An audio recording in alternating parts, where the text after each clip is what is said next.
আসসালামু আলাইকুম, কেমন আছেন সবাই? আশা করছি ভালো আছেন। আমিও আলহামদুলিল্লাহ ভালো আছি।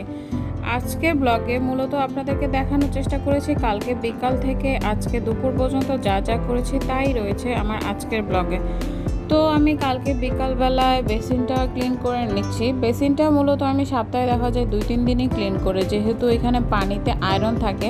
আর এই যে দেখতে পারতেছেন কল থেকে পানি পড়তেই থাকে কন্টিনিউ, মানে কলটা যতই আমি টাইট করে রাখি না কেন, কিন্তু দেখা যায় পানি পড়তেই থাকে। আর বেসিনের দেখা যায় কি পাশে লাল হয়ে যায়, আর পানিতে প্রচুর আয়রন।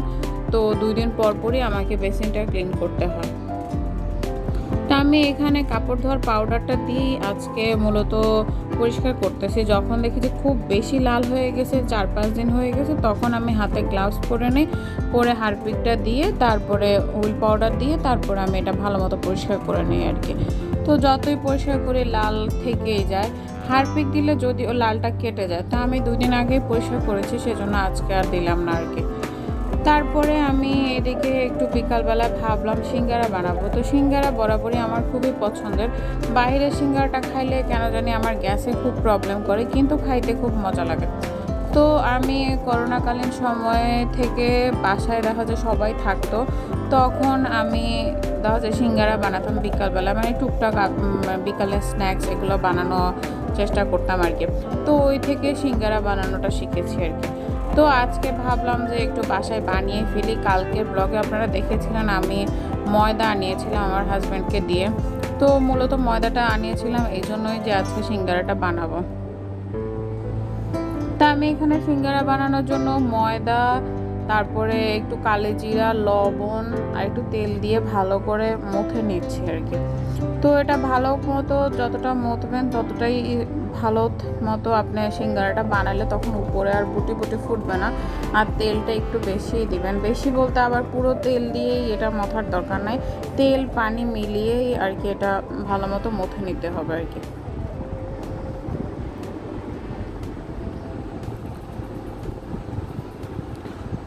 তো আমি যতটুকু সম্ভব ভালোভাবে মথে নিচ্ছি, যেন কোনো ধরনের ভিতরে যেন কোনো আটা না থেকে, মানে ময়দা না থেকে যায় আর কি।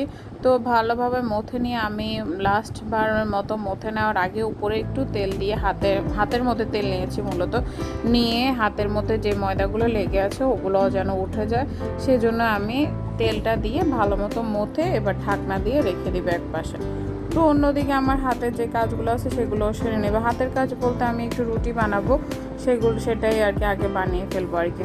তো আমার রুটি বানানো অলমোস্ট শেষ। তো এইদিকে তাহান হচ্ছে গিয়ে রুটির যে গাইটা থাকে ওটা পাতিলের মধ্যে লেগে থাকে, ওইটা ওর খাইতে মনে হয় খুব পছন্দ হয়, সেজন্য ও সবসময় পাতিলটা বাঁধা হচ্ছে কি খুন্তিটা নিয়ে যায়, নিয়ে ওইখানের মধ্যে যে লেগে থাকে যে আটাগুলো ওগুলো ও বেছে বেছে খায়।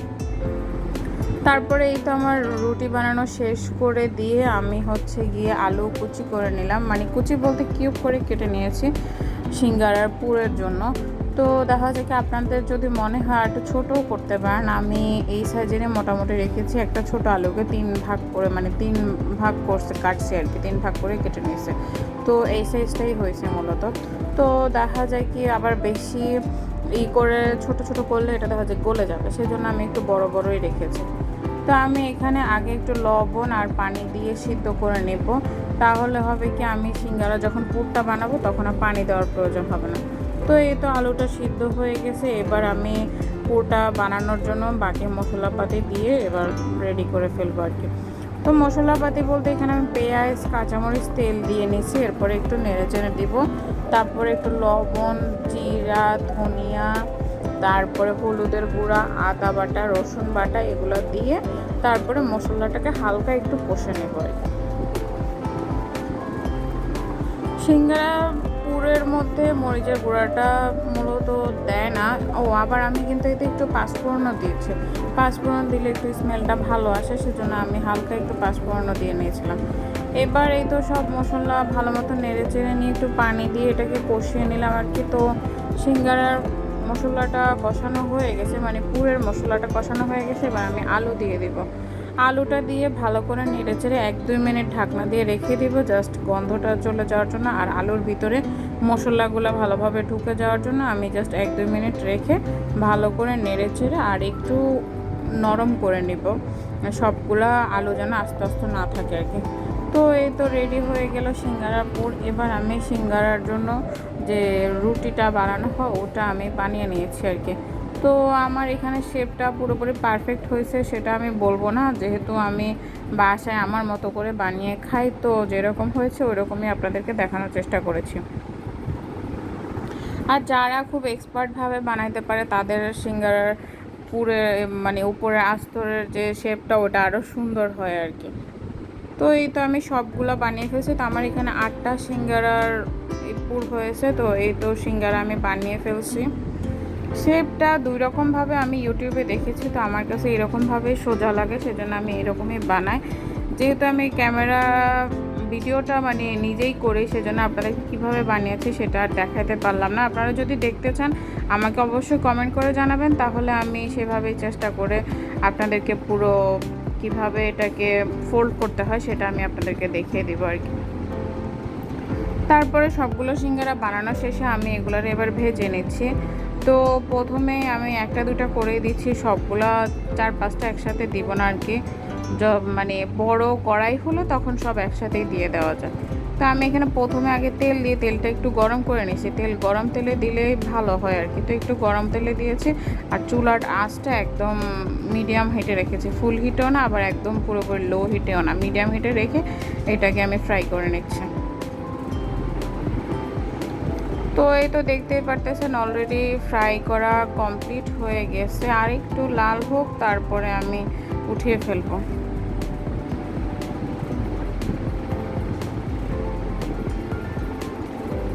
তো এই তো সিঙ্গারাটা রেডি হয়ে গেছে, এবার আমি উঠিয়ে ফেলবো। উঠিয়ে নিয়ে গরম গরম পেঁয়াজ, সস, কাঁচামরিচ যে যেরকম পছন্দ করে সে সেরকম খাইতে পারবে। তারপর রাতে আমার হাজব্যান্ড আসতে 2টা ওয়েফার, তারপরে 2টা তিলের ভাজা আর বিস্কিট নিয়ে আসছিল। যদিও আমি তাকে আনতে বলি নাই, বাট সে নিয়ে আসছে। তো ভালোই লাগে টুকিটাকি যখন কোনো কিছু নিয়ে আসে, আমার খুব ভালো লাগে আর কি। এগুলো এইসব আবিজাবি জিনিস আমি খুব পছন্দ করি, যদিও আমার হাজব্যান্ড এগুলো খুব কমই পছন্দ করে। তো এই তো কোনো জিনিস আনলে তাহান টানা হিসা তো করবে, সে খোলার চেষ্টা করতেছে যে না আমি খুলবো, আমি বলতেছি আমি খুলি, এই আর কি। তারপরে এই তো আজকে সকালবেলায় ওয়াল ক্লথটা তাহানের আব্বু ধুয়ে দিয়েছিল, তখন রোদ ভালো উঠছিল, শুকিয়ে গেছে তাড়াতাড়ি, তো আমি এনে মেলে দিচ্ছিলাম আর কি। আর তাহানের জন্য তো কোনো রকমে বিছানো যাচ্ছিল না ওয়াল ক্লথটা, সে উপরে এসে দাঁড়ায় আছে, আমি সুন্দর করে একটু বিছিয়ে নেবো সেটা আর পারতেছিলাম না। তো আমি আপনাদেরকে মূলত সকালের ভিডিও খুব কম দেই, কারণ দেখা যায় সকালে আমার রুটিনটা একই থাকে, সকালের নাস্তা রুটি, ডিম পোস্ট আর তরকারি থাকলে তরকারি। আজকে এখানের মধ্যে একটু বাটার দিয়েছি, কারণ বাটার অলমোস্ট শেষ হয়ে গেছে, জাস্ট অল্প একটুখানি ছিল, ভাবলাম আমরা কালকে আবার একটু ঢাকায় যাব, তো এটা খেয়ে ফেলি আর কি। তো আমি রুটির সাথে বাটারটা দিয়ে ছেঁকে নিচ্ছি আর কি। আপনাদেরকে রুটি ছ্যাঁকা, ডিম পোস্ট এটা তো প্রতিদিন একই রুটিন দেখিয়ে তো কোনো লাভ নেই। সবাই যারা আমার আগের ব্লগগুলো দেখেছেন তারা সবাই জানেন যে আমি সকালবেলা রুটি আর ডিম পোস্ট খাই, তাই আমি আর প্রতিদিন সকালের ব্লগটা বা সকালের ভিডিওটা আমি খুব কমই করি।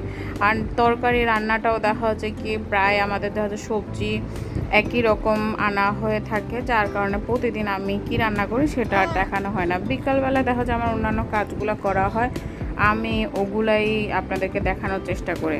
তো এখানে আমি মাছ ভুনা করব, সেই মাছ ভুনার জন্য মাছটা ভালো করে লবণ দিয়ে ধুয়ে নিচ্ছি আগে।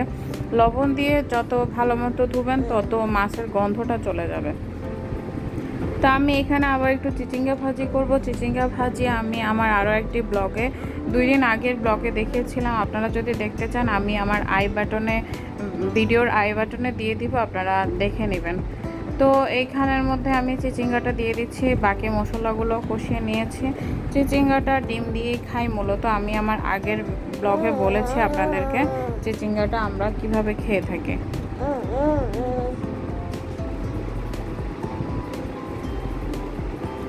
তো চিচিঙ্গাটা অলমোস্ট সিদ্ধ হয়ে গেছে, সেজন্য আমি এখানে ডিম দিয়ে দিয়েছি। ডিম দিয়ে ভালো করে নেড়েচেড়ে নিব। নেড়েচেড়ে কিছুক্ষণ ঢাকনা দিয়ে রাখবো। এখানে যে পানিটা আছে ওটা শুকিয়ে যাবে। তো এই তো অলমোস্ট হয়ে এসেছে। এবার আমি নিচে যে অল্প একটু পানি আছে ওই পানিটা আমি শুকিয়ে নিব। শুকিয়ে নিয়ে তারপরে আমি উঠিয়ে ফেলবো আর কি। চিচিঙ্গা ভাজিটা ভালোই লাগে, ডিম দিয়ে খারাপ লাগে না, আপনারাও ট্রাই করে দেখতে পারেন। এরপরে আমি মাছ ভুনা করব, ওটার জন্য পেঁয়াজের একটু নরম করে নিয়েছি। নরম করে নিয়ে এবার আমি দেখা যায় রসুন দিয়েছি, তারপর লবণ দিয়েছি। আমি মাছ ভুনা সবসময় একই রকমভাবে করি, অন্য কোনোভাবে আমার করা হয় না, সেই জন্য আর আজকে পুরোটা দেখানো হয়নি আর কি। আমার অন্যান্য ব্লগে আমি কিভাবে মাছ ভুনা করি সেটাও দেখিয়ে দিয়েছি আপনাদেরকে। তো মশলাটা কষানো হয়ে গেছে, এবার আমি মাছগুলো দিয়ে দিব। মাছগুলোকে ভালো করে আগে ভেজে নিয়েছিলাম। মাছগুলো দিয়ে তারপরে হালকা ঝোল দিয়ে দিব। ঝোল দিয়ে তারপর নেড়েচেড়ে ঢাকনা দিয়ে রাখবো।